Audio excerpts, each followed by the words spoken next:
Hello everyone, this is Riham Al-Rashidi, a feminine awareness teacher from Kuwait, and today I'm in Oregon in America. I'm having the honor of meeting Neale Donald Walsch, the well-known spiritual American author of series of books under the title Conversation with God, 7 of which have made the New York Times bestseller list. Hello, Neale. Hello, it's nice to be here with you. Thank you for taking the time to do this interview. Well, it's very lovely to be here. Thank you for asking me. Neale, allow me to start this conversation with a greeting that I shared with you previously, and I noticed that it touched your heart and almost brought tears into your eyes. In the name of God, the most merciful, the most gracious. Bismillah ar-Rahman ar-Rahim, we start.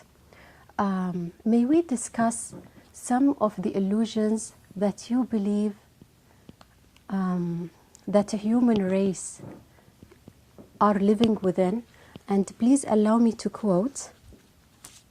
It's from one of your books. The human race lives within a precise set of illusions, the 10 illusions you call them. You start with a need exists illusion, failure exists illusion, disunity exists, insufficiency exists, requirement exists, judgment exists, condemnation exists, conditionality exists, superiority exists, and finally ignorance exists. So, and you continue on, these illusions are meant to serve humanity, but it must learn how to use them in the right way. So let's start with this need exist illusion. Isn't it real that we are, as a human being, we do need certain things in our life, such as, let's say, food, money, or even in an emotional level, love? We only need those things if we don't understand what we are doing here and why we are on the earth.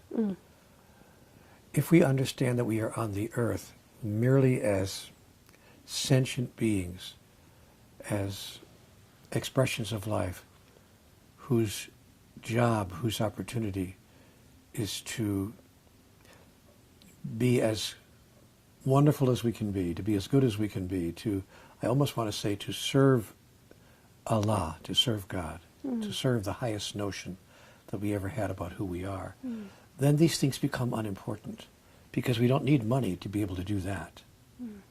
We almost don't need food. We need very little food, almost very little food. Some people live, on almost nothing. But the idea that need is an illusion is very important for us to understand, because if we imagine we need something, we are as much as saying that we will not get it from God. Let me give you an example. Yeah. I do not need glasses on my face. I do not need glasses on my face. Why do I not need glasses on my face? Why am I not sitting here saying, I need glasses, I need to wear glasses, I need to wear glasses? Because I'm already wearing glasses. Yeah.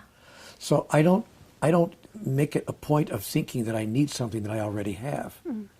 And because I already have the help of God, because I already have all that I could possibly need and require, because I know that that's already coming to me, all the money that I need, all the food that I need, all the shelter that I need, anything that I need to live a really good and wonderful life is already coming to me. See, I trust God. I have a high level of trust in life. So because I don't have any lack of trust in God to provide me with all the things that I would like to experience in order to enjoy a wonderful life, I don't experience that I need those things. So the illusion of need serves me in that it allows me to experience the fact that I don't need anything. The illusion serves the reality because it allows me to notice how untrue it is. I'll give you another example. I happen to be married. I have a lovely wife, and I adore her, and she loves me. But I don't have an experience of needing my wife's love. because my wife has demonstrated her love to me over and over and over and over again. So I don't worry about whether I'm going to have her love, nor do I have a sense of needing her love. So now one might say, well, Neil, that's different. Maybe you don't need the love of your wife, but you certainly need food. You certainly need money. Well, I only need it if I think it's not already coming. But if I'm sure that it is already coming, then I don't need it. Then you will be wanting, you will want to have food and money and not to need, right? It's I different. desire. You I may desire to have food or sufficient income or a lovely place to live, but I don't have a sense that there's any concern about it because God has always met my desires. But I have faith. You see, I have ultimate faith. And I've had that kind of faith since I was actually a very young man. Whatever I imagine myself to desire, God has supplied me. But it happened to you when you were homeless, what we call homeless? Yes, not what I call homeless, what everybody calls homeless. Yeah. Because I was homeless. I didn't have a home. No shelter, no. No shelter, no food, very little clothing. And that taught me that I didn't need any of those things. This was a great lesson in my life. Experience. Yes, because I lived on the street for a year. I wasn't out there just for a few weeks or a month or two. I was out there for an entire year, 2 weeks shy of 1 year. And what that year on the street showed me was that all the things I thought I needed to be happy, I didn't need at all. I found a way to be happy without that money, without knowing where my next meal was coming from, without a roof over my head and a beautiful home to live in. Small house, but a beautiful one. And I didn't have to think about those things after a while. And I realized after a year on the street, I'm still here. Yeah. Look at that, I'm still here. Still, So it taught me how little I really need to be happy. Is it has something to do with the have, do, and be paradigm? The have-do-be paradigm is the way most people think of life. If I can only have this, then I can do that, then I can be this. If I only had enough money, I could buy a house, then I could be the thing called secure. If I only had enough time, then I could do the thing called take a vacation, and I can be the thing relaxed, called, relaxed or rested, exactly. But I have been told that the best way to work that paradigm is to turn it around, to be relaxed first, to be abundant first, to be secure first, to decide that that's what you're going to be, and then to come from that place of being that.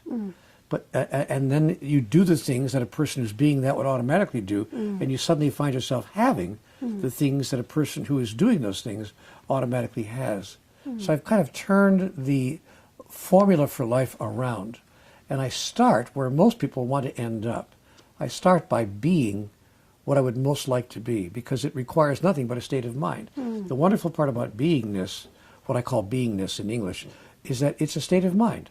I can feel secure whether my outward conditions, my outward circumstances demonstrate security or not. I can be secure anywhere, and I can be happy anywhere, and I can be joyous anywhere. I can be helpful. I can be useful anywhere. So I've learned that if I start with what I want to feel and begin to feel that, then I start doing the things that a person feels that way does, and I wind up having what a person who does those things has. So as spiritual human being, we are complete. We don't need to seek fulfillment from some outer sources, right? That's my belief. Yeah. That's my understanding. Allah supplies all. And I don't have any doubt about that. How lovely. So what about the failure exists illusion? Isn't it true when we repeatedly fail in There's no such thing as fail. achieving? We can't repeatedly fail. Even if we do not wind up doing what we were trying to do, there's no such thing as failure. There are only steps forward in our growth and in our lives and in the larger purpose that we have in life. So what people call failure, what people call failure, which Yes. is an illusion, Yeah. is the inability to successfully complete something that they think they need to do for some reason or another in order to feel a certain way or to have a certain thing. But you know, scientists in a laboratory, they will tell you that even when an experiment fails, it's not a failure. Because they learn something from the so-called failure that allows them to move forward, ever forward, to the next experiment, to the next moment, in which what they learned from the so-called failure allows them to experience the outcomes that they would prefer to experience. When a child is learning her multiplication tables, if she makes a mistake, 2 times 2 is 4, 3 times 3 is 9, 12 times 12, and she makes a mistake, that's not a failure. Because she learns from the mistake, and anything we learn from cannot possibly be defined as a failure. Yeah. It's simply a step forward in getting us to where we wish in the long term to go. So in my world, in my life, the way I experience my reality, I don't experience any such thing as failure. I don't see anything as a failure. Even if I had a relationship that didn't turn out the way I had hoped, or a financial transaction that didn't turn out the way I had hoped, every moment of my life has moved me forward, has taught me something, has allowed me to benefit from my experience. To the degree that I benefit from my experience, how can I call that a failure? It's a gift from the universe. It's a gift from God. All benefit is a gift from God. And it's expected from us to do some, I won't say mistakes, but it's part of the learning program or the process we are getting through. Can you share with us when you mentioned that if we took the Earth history and we put it in one calendar, we'd be surprised that we came at the end of this calendar, our history as a human being in this calendar? You mean how young we are? How young we are? Yes, we are a very young species. But I want to make one other comment, may I, about failure? The reason that I make such a point about failure doesn't exist is that if I understand that all failure provides me benefit, I'm going to have an entirely different emotional response to what other people call failure. My emotional response to my so-called failures is gratitude. And I live in thankfulness, and I live in gratitude for all the events of my life, even the events that the guy across the street or the man down the road might call a failure. How can you be grateful for that? You didn't do what you said you were going to do. You lost your money, you lost your job, you lost your relationship, whatever you think you lost. But I don't see life as a process of loss. I see life as a process of one experience after the other from which I benefit in one way or another. So I live in a place of gratitude, and I say that gratitude is a shift of energy. Now here's the wonderful part about that. When we shift our energy from sadness or upset or frustration about a failure to gratitude, that energy that flows through us, from us, and projects forward impacts the next moment of our lives. Yeah. And that attitude of gratitude, I always say gratitude is the attitude. It's my little English poem. That attitude of gratitude sets up an energetic signature that impacts the next event coming on down the line. If you don't think that the energy that you project into the world has an impact on how the world meets you, think again, because it does. So I always say, thank you, God, for helping me to understand the wonder and the beauty and the benefit of what has just occurred in my life. Even if another person calls it a benefit, the result of that has been that I have many more moments that even other people call beneficial than most people do. Or to put it another way, I'm a very lucky person. But I don't think it's luck. I think it has to do with how I approach life and how I experience life and how I invite life to come to me based on the energy that I send into life itself. Yeah. Now, with regard to your question about how young we are as a species, I want to say that most people don't think this way. Yes. And I'm not that I'm somehow superior, but I have had an interesting experience in my life which changed my whole understanding of what's going on here. But what I have come to understand is that we're a very young species. Human beings are very young. If we took the age of the Earth just as an example. If we took the age of the Earth and overlaid it on top of a calendar year for purposes of scale, just so we could understand, so the mind can hold the idea, if the Earth's life were placed on a calendar year, the first form of life, this tiniest first single-cell form of life, didn't even appear on this planet until the end of February or early March. More sophisticated life forms, fishes in the sea, birds in the sky, did not appear until the end of November. Dinosaurs did not appear on that scale until December the 8th. Dinosaurs did not leave this planet on that scale until December 25th. Humanoids, that is, not human beings, but just humanoids, mammals that walked on two legs and began to act a little bit like early human beings, didn't appear until December 31st. Wow. Human beings didn't appear until quarter after 11 p.m. on that evening, December 31st. And the entirety of human history, all of recorded history, took place in the last 60 seconds of the year. That's how young we are as a species relative to the age of the Earth. So we are the infants of the universe, just barely out of the womb, just beginning to understand who we are and where we are and why we're here. Not even answering those essential questions, just beginning to ask those questions, like a baby would ask those questions. Mama, how come, why is this and why is that? We're like that. We're saying, Father, tell me what's going on here. We're just children. So we can be excused for some of our behaviors because we're really the infants of the universe. Yeah. So we have the right to have all these experiences, whether it worked or not. We have this right. Well, it's an interesting way to put it. We have the right. We have the opportunity and the invitation to have all these experiences. And no one will make us wrong for it, least of all God. Yeah. If we don't think that God understands that we are the children of the universe, how young we are, if we don't think that God knows that there are species out there in the cosmos, in the 7 billion, quadrillion, cajillion planets out there, that there are species that are far more advanced than we are, far more advanced. God, of course, understands that, even as we understand our own little children. Yeah. So yes, we have the opportunity to experience life as it's coming along, and it's okay if we make what people would refer to as a mistake. Yeah. So continuing on in the human illusion, let's talk about the insufficiency illusion, where most of the people think that there is a lack in the bare essentials of life, such as food, water, shelters, and even clothing. Isn't it true that there is an insufficiency in this part? No. Individuals may experience insufficiency, but that's only because the human race is so young we haven't learned to share. There's more than enough food for everybody on this planet.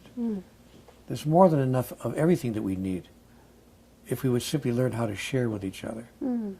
So if we experience lack in our own life, insufficiency in our own life, and some people do, the reason is that humanity as a species, as a family, has not learned how to share. But even that is a question I have to look at closely. When you say lack, when we talk about insufficiency, to me insufficiency still is an illusion. Because I want to say insufficient for what? Insufficient to survive? Insufficient to be happy? Not do we lack what we need to be alive? Most people who are alive do not lack what they need to be alive, or they wouldn't be alive. So the fact that they're alive is evidence that they have all that they need to be alive. Now, it's true that some people are dying for lack of food. The starving and all. Yes. 627 children die every hour on this planet because of starvation. But I want to get a little bit spiritual now, if I may. Yes. I just want to say to you that I don't believe in my cosmology, in my understanding, that any soul ever dies. Death is merely a change of the form of life in which we move forward, in my understanding.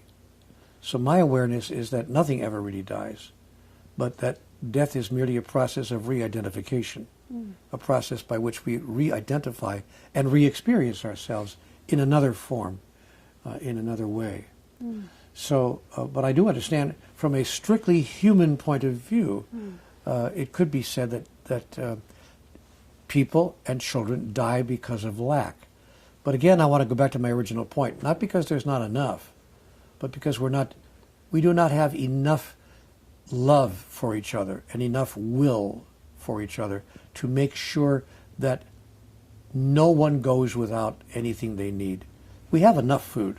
Do you know that we throw away more food in the restaurants of Los Angeles and New York City in one night than it would be need to feed an entire village in India for a week? Wow. We're throwing food away right and left. Even the way we harvest food and the way we bring food to the marketplace, the amount of waste is unbelievable. So on a planetary level, lack is an illusion. On an individual level, it can be experienced as a very real moment in time when they encounter what they would call lack. All we need to do, however, is decide to change the way human society is taking care of itself. There's no reason for anybody to lack anything. There's enough for everybody. If we learned how to share. If we learned how to love, if we learned how to share, and if we learned how to be satisfied in our own lives with enough. My father had a favorite saying when I was a child, my father would say things like, "Enough is enough." I say, "What does that mean, enough is enough?" My father would say, No. Enough is enough. I've had enough of this, is what he would say when we were misbehaving. But I took that phrase into my adult life and applied it to life in a little bit of a different way. And it's caused me to be satisfied with a lot less than most people can be satisfied with. But you understand, I spent a year on the street. Yeah.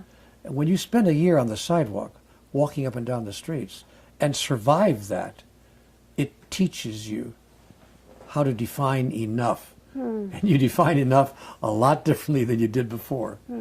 So I have learned that it would take a tremendous amount of lack for me not to have enough.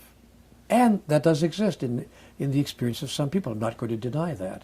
But it doesn't have to. Yeah. It doesn't have to be the experience of anybody on this planet. But the real question is, why don't we love each other sufficiently to make sure that no one goes without? Why don't we love enough to make sure that no children dies? Can you imagine a species that calls itself evolved, allowing 600 children and more to die on this planet of starvation every single hour? It's incomprehensible.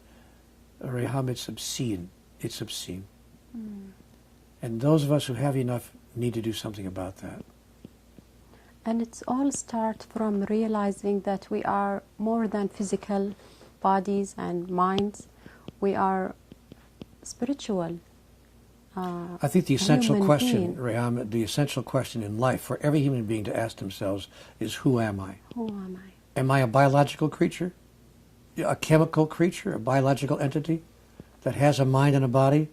I'm here today, gone tomorrow. One day I'll die and that'll be the end of it. Or am I something larger than that? Am I a spiritual entity, a spiritual being that has a body and a mind, but this is not who I am. This is just something I have. Something I have. Yeah. If I am a spiritual being and not simply a biological entity, then I have to ask, if I'm an intelligent person, I have to ask a powerful question. What is a spiritual being doing here? Why would I come to this mess we've made of Earth with our children who are just barely old enough to understand? Why would I put myself through this? That's the essential question facing humanity at this point in time. As spiritual entities, if indeed we are. But if we agree that we are spiritual entities, Who am I? why am I here? What is the point of all this? Yeah. And only now are we beginning to ask those kinds of. We're very young, so like children, but only now are we beginning to ask that question. There must be something more going on here. Shakespeare, of course, said this several hundred years ago. There are more things in heaven and earth, Horatio, than are dreamt of in your philosophy. So I'm noticing that there's much more going on here than meets the eye. And when we begin to pay attention to the spiritual reason for being alive, to the whole spiritual process, when we start paying attention to that, all of life on earth will change. Yes, I believe so. Neil, thank you for taking the time. You've been so generous. Thank you. I spent 5 days with you. At the first day, I raised my hand and I said, Neil, is it okay for me not to agree on everything you say? And you welcomed that. So thank you. Thank you. It's lovely to be here. And of course, I don't want anyone to feel they have to agree with me. As long as we can agree to disagree agreeably, that's not a small step for humankind. If we can find a way not to have to disagree without difficulty, but if we can disagree agreeably, we're going to solve a lot of problems on this planet. So thank you for the opportunity to share this moment with you, and I hope we can meet again sometime. Sometime, yeah. If we can just live and let live. With love. With love. Love and let love. Yes, exactly right. Yeah. So this is Neil's message to you. Failing is the only thing you can fail to do. If you find this interview useful to you, you may consider subscribing to Rehan TV. Thank you for watching. مع السلامة.